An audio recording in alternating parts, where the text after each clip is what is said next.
Natural तरीके से pregnancy conceive करने के लिए आपकी हेल्प करते हैं हम इस चैनल पे।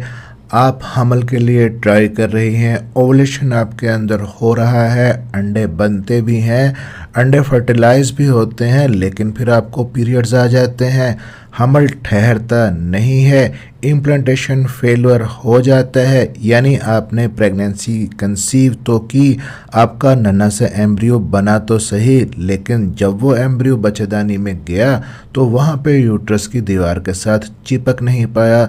इसको कहते हैं इम्प्लांटेशन फेलियर।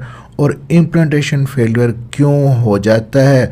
अगर आपके अंदर हो रहा है इम्प्लांटेशन फेल तो क्या सिम्टम्स, क्या अलामात आएंगी आपको? और अगर आपको पता चल गया है तो इम्प्लांटेशन फेलियर को रोकने के लिए आप क्या कर सकती हैं ताकि आपका हमल कामयाब हो सके? यही चीज़ें डिस्कस करेंगे। मेरा नाम है डॉक्टर ताहिर। आगे बढ़ने से पहले चैनल को सब्सक्राइब ज़रूर कर लीजिएगा। अब ये चीज़ तो आपने समझ ली कि आपका जो एम्ब्रियो बना वो बच्चेदानी की दीवार के साथ जाके चिपक गया, इसको कहते हैं इम्प्लांटेशन। और आपका जो एम्ब्रियो बना वो बच्चेदानी की दीवार के साथ जाके चिपक नहीं पाया, इसको कहते हैं इम्प्लांटेशन फेलियर। So simple. अब ये इम्प्लांटेशन फेलियर क्यों होता है? इसकी काफ़ी सारी वजूहात हो सकती हैं, लेकिन जो मेन हैं, जो ज़्यादातर ख़वातीन में होती हैं, वही आपको बताऊंगा। उनमें जो पहली रीज़न हो सकती है वो हार्मोनल हो सकती है। आपके हार्मोन्स के अंदर गड़बड़ हो सकती है। ख़ास तौर पे थायराइड के हार्मोन्स यहाँ पे बहुत ज़्यादा इम्पोर्टेंट होते हैं, वो लाजमी चेक करवाने चाहिए। और एक बहुत ही इम्पोर्टेंट हार्मोन यहाँ पे होता है जी, प्रोजेस्टेरॉन, जो कि इम्प्लांटेशन के टाइम पे आपके अंदर अच्छी मिकदार में बनना ज़रूरी होता है, ताकि आपकी बच्चेदानी की जो अंदर वाली लेयर है एंडोमेट्रियम, वो उसको बनाए रखे और आपका इम्प्लांटेशन कामयाब हो सके। अगर आपके अंदर उस टाइम पे प्रोजेस्टेरॉन नहीं बनता तब भी इम्प्लांटेशन फेलियर हो सकता है। अब दूसरी रीज़न यहाँ पे हो सकती है स्ट्रक्चरल, कि कुछ एबनॉर्मेलिटी है आपके बच्चेदानी की बनावट में, कोई मसला है, बनावट में कोई नुक्स है। और तीसरी रीज़न हो सकती है कि बच्चेदानी के अंदर एंडोमेट्रियम सही तरह से बनी ही नहीं, बच्चेदानी की जो अंदर वाली लाइनिंग है वो किसी वजह से डैमेज हो चुकी है, किसी ख़राब सर्जरी की वजह से, किसी इन्फेक्शन की वजह से, किसी डीएनसी की वजह से, तब भी इम्प्लांटेशन फेलियर होगा, हमल नहीं ठहरेगा।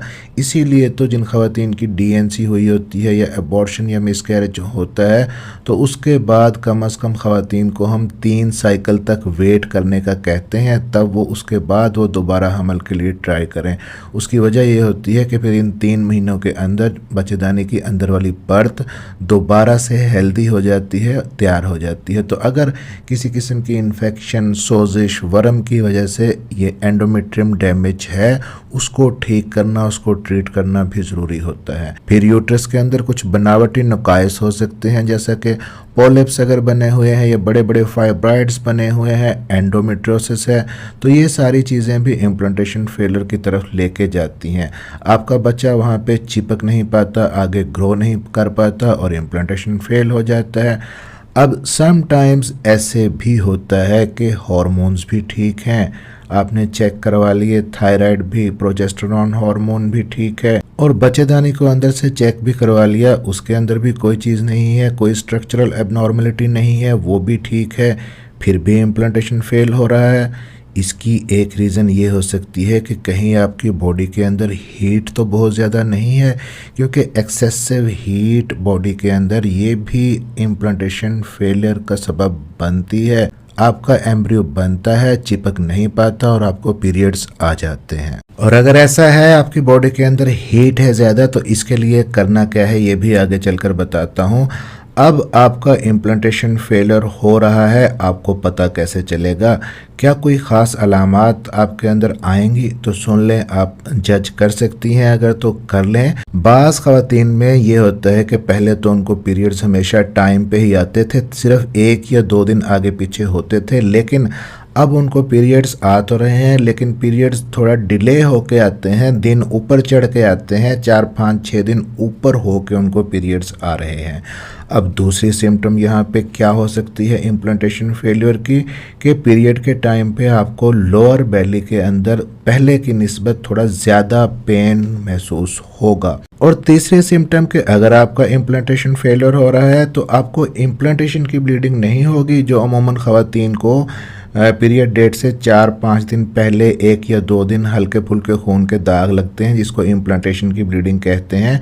वो ब्लीडिंग आपको नहीं होगी। आपको सीधे सीधे पीरियड्स के टाइम पे 4-5 दिन ऊपर होके ब्लीडिंग होगी, और ये ब्लीडिंग आपके साबिका पीरियड्स की निस्बत थोड़ी मुख्तलिफ होगी। इसके अंदर थोड़े ब्लड के क्लॉट्स आपको नज़र आ सकते हैं, और ब्लड क्लॉट्स के अंदर आपको येलो बबल्स टाइप कुछ चीज़ें नज़र आ सकती हैं। अगर ऐसा कुछ हो रहा है कि पीरियड डेट से 4-5 दिन ऊपर होके इस तरह की क्लॉट्स वाली ब्लीडिंग आती है आपको, तो मोस्ट प्रोबेबली कि आपके अंदर इम्प्लांटेशन हुआ था लेकिन फेल हुआ है। और अब अगर आपके साथ बार बार ऐसा हो रहा है कि आपके अंदर ओवुलेशन तो हो रहा है लेकिन डेट से हर दफ़ा ऊपर होके आपको पीरियड्स आ जाते हैं, हमल रुकता नहीं है, तो आपने करना क्या है। सबसे पहली चीज़ आपने अपने हार्मोन्स का टेस्ट करवाने हैं सारे, अपना थायराइड का प्रोफाइल आपने चेक करवाना है, FSH, LH, AMH हार्मोन्स अपने चेक करवाने हैं, और पीरियड्स के 22वें दिन पे आपने अपना सीरम प्रोजेस्टेरॉन का टेस्ट करवाना है।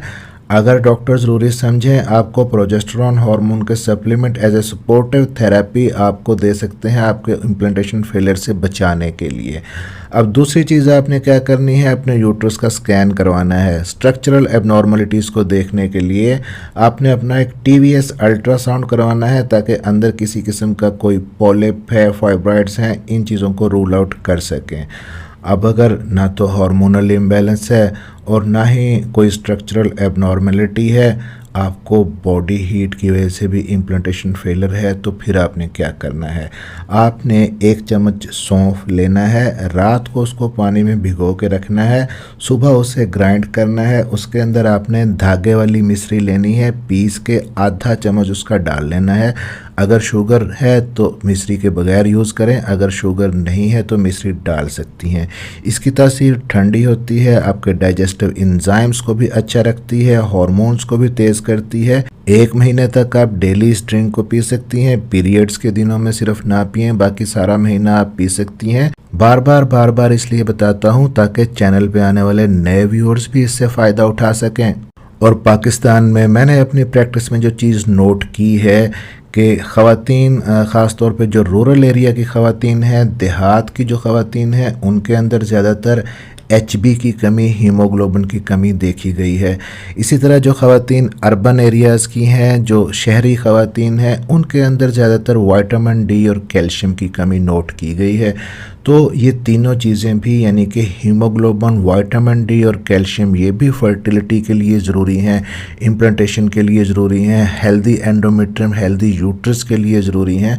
तो इन तीनों चीज़ों को भी चेक करवाएं। अगर मसला है तो अपने डॉक्टर से इनके सप्लीमेंट भी लें। चैनल को सब्सक्राइब ज़रूर कर लीजिएगा और बेल नोटिफिकेशन ऑन कर लीजिएगा, ताकि डॉक्टर हेल्पिंग हेल्थ की नई आने वाली वीडियो आप तक पहुँच सके। मिलते हैं अगली किसी वीडियो में, अपना ख्याल रखिएगा।